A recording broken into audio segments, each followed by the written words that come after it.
What a day at Talladega, because this was not just another chaotic superspeedway race. It was the kind of afternoon that reminded everyone why this track can feel unpredictable, emotional, and completely out of control all at once. In the middle of all that madness, Carson Hocevar found a way to turn one of the wildest races of the season into the first Cup Series victory of his career. At the same time, Bubba Wallace ended up caught in the crash that changed everything, and somehow that still was not the full story. This race had strategy, tension, frustration, survival, a massive wreck, a dramatic sprint to the finish, and then a celebration that instantly became one of the most talked about moments of the year. By the time it was over, Talladega had once again delivered a race that felt bigger than just the result on paper. It felt like a turning point, not only for the winner, but for the conversation around the sport itself. Even before the green flag, this race had an unusual feel to it. Qualifying was washed out, so the starting lineup was set by the rulebook, which put Tyler Reddick on pole and Kyle Larson alongside him.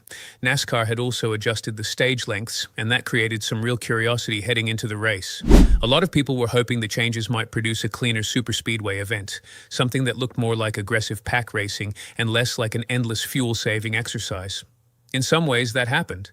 In other ways, it absolutely did not.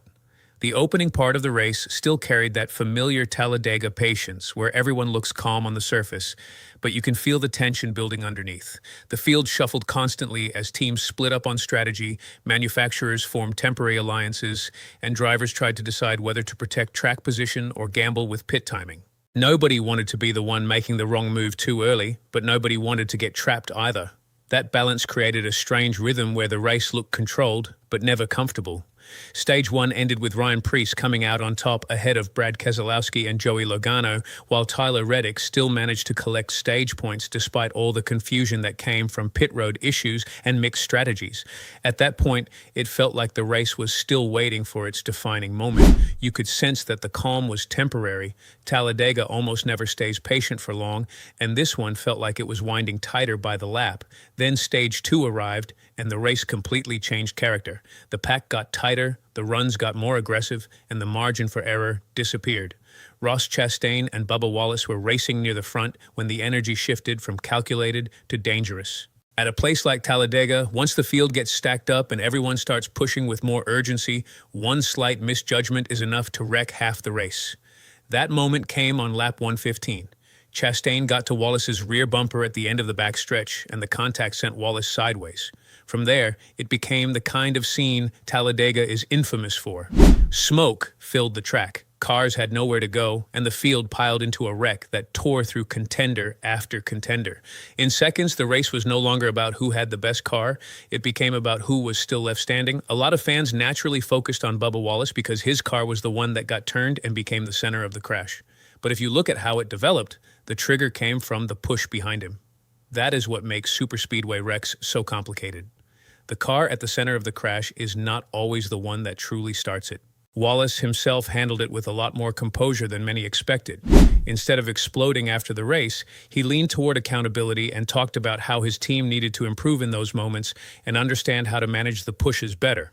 That response said a lot about how he processed the situation.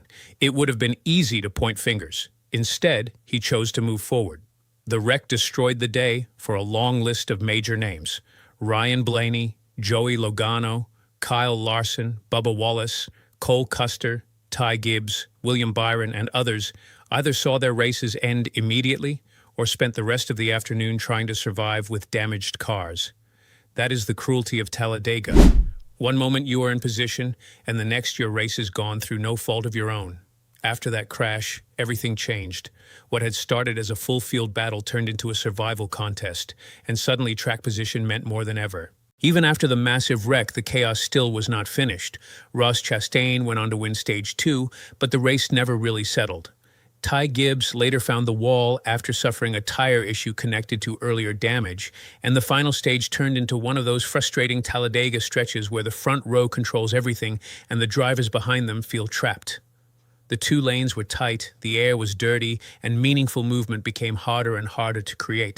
That frustration came through clearly after the race. Several drivers sounded worn out by the same superspeedway problems that have been discussed for a while now. Ryan Blaney gave one of the most honest summaries of the day when he basically described this type of racing as a choice between fuel saving and crashing into each other. That is a harsh way to put it, but it captured the mood in the garage. Drivers want to race hard, but they also know how quickly these cars become unstable when the pushing gets intense and the lanes lock up. Joey Logano voiced similar frustration with the current superspeedway package and the way these cars react in traffic. Chase Elliott also talked about how difficult it was to create anything meaningful late in the race, especially when trying to build a third lane. That is part of what made the finish so important for Carson Hocevar. He did not luck into a random result in total confusion. He got to the front at the exact right time and then did the hardest thing possible at Talladega, which is control the race from the lead when everyone behind you is desperate. The final stretch became even more dramatic when Tyler Reddick got into the wall and brought out another caution. That reset the entire race and set up one last dash. Hocevar and Chris Buescher found themselves in position at the front, and then another incident developed when Ricky Stenhouse Jr. got into Hocevar, sending him down into Eric Jones and forcing yet another yellow. That caution created the final three-lap sprint, and from there the entire race narrowed into one simple question. Could Hocevar hold on? On the restart, Hocevar got exactly what every driver at Talladega hopes for in that situation. He had control of the front, enough help behind him, and just enough clean air to manage the runs. Once he took the white flag, the pressure shifted to everyone chasing him. At that point, the leader still has to be perfect, but the drivers behind also need a clean chance to organize a move, and that is often where the whole thing falls apart. This time, Hocevar stayed clear, protected his lane, and made life difficult for anyone trying to get a run. Then the final lap crash froze the field, and just like that, it was over. Carson Hocevar had his first Cup Series win in his 91st start. Chris Buescher came home second, Alex Bowman finished third, Chase Elliott was fourth, and Zane Smith completed the top five. At a track where everything can disappear in seconds, Hocevar had finally turned opportunity into history. What made the win feel important was that it did not come across as some random superspeedway fluke. Yes, Talladega always involves survival and timing, but Hocevar had also shown speed, confidence, and race control when it mattered most. This was a young driver who had been criticized, had come close before, had made visible mistakes, and had often looked like someone learning under a spotlight. Now he was no longer the guy with potential who almost had his breakthrough. He was a Cup Series winner. That is a different kind of identity. Once a driver gets that first win, especially at a place this intense, the conversation around them changes. The talent no longer feels theoretical. It becomes real. Hocevar's reaction made that even clearer because it sounded like a dream finally becoming tangible in real time. He spoke like someone who understood exactly how much this moment meant, not only because it was his first win, but because it was the one he had imagined for years. Then came the part that pushed the whole story into another level. The celebration. Hocevar did not win and simply parked the car with a quiet wave. He made sure the moment felt unforgettable. He climbed partly out of the car, sat up on the door, rolled down the front stretch so he could take in the crowd, brushed the wall, and then put on a burnout that looked built for replay clips and social media posts. It had personality, confidence, and emotion, which is exactly why people reacted to it so strongly. What made it work was that it did not feel staged. It felt like a young driver living out a scene he had probably imagined 100 times before it ever became real. He wanted to slow the moment down, absorb the noise, and make sure the fans could feel how much it meant to him. That is why the celebration landed the way it did. It was not polished in a corporate way. It was raw, personal, and memorable. Then came the surprise call from Cleetus McFarland, and that gave the whole story another emotional layer. The timing of it made it even better because just shortly before this, Hocevar had been the one supporting Cleetus after he narrowly missed an ARCA win at the same track. So when Hocevar finally got his own breakthrough, the connection came full circle. During post-race coverage, Cleetus reached out to congratulate him, and the exchange immediately caught attention because it felt genuine instead of forced. Fans loved it because it showed something real about the current culture around NASCAR. Hocevar has become one of the most talked about young drivers in the series because he is emotional, imperfect, talented, and impossible to ignore. Cleetus McFarland brings a completely different audience, but he has also earned respect inside stock car racing circles. When those worlds met in that post-race moment, it felt authentic. It felt like modern racing culture happening naturally instead of being manufactured for content. The reaction from around the garage showed two things at once. First, drivers respected what Hocevar had done. Alex Bowman made it clear he felt Hocevar deserved the win, and Chase Elliott's comments about the closing laps only reinforced that the leader had done exactly what he needed to do.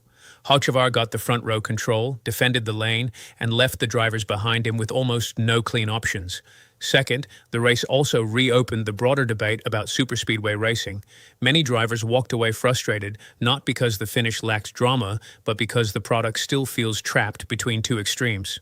Either everyone spends long stretches saving fuel and waiting, or the field gets so aggressive that one push creates total destruction.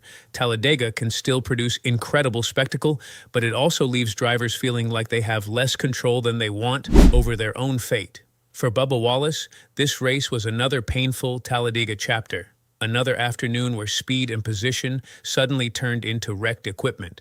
For many of the other contenders, it was simply a reminder that superspeedway races can erase a strong day without warning. But for Hocevar and Spire Motorsports, the long-term meaning may be much bigger than one trophy. Spire has been building toward relevance for a while, and this victory felt like the first real confirmation that the team is moving beyond being just an underdog, hoping for chaos. People inside that organization made it clear this win felt more legitimate than a random weather-assisted break. This one happened on the racetrack, in traffic, under pressure, and against the full madness Talladega always brings. That matters because it changes how the team will be viewed going forward. Hocevar also sounded like someone who believed this moment was not an accident. He talked like a driver who knew the breakthrough was coming eventually and now had proof that the belief inside the team was justified. That mindset matters. Young drivers often have talent, but not all of them have the confidence or the environment to turn that talent into something sustainable. Hocevar now has both a signature moment and a team that looks ready to grow with him. So the biggest takeaway from Talladega is not just that the race was chaotic, although it absolutely was. It is that Carson Hocevar used that chaos to change the way people will talk about him from now on. He is no longer just the loud, aggressive young driver with upside. He is no longer just the guy who comes close and leaves people saying his time will come. Now he is a NASCAR Cup Series winner, and he earned that title at one of the most unforgiving tracks in the sport. Talladega gave us strategy, wrecks, frustration, survival, emotion, and one unforgettable finish. But in the end, the story that lasted was simple. On a day when almost everything felt unstable, Carson Hocevar found the one thing every driver is chasing. He found the moment that changes a career.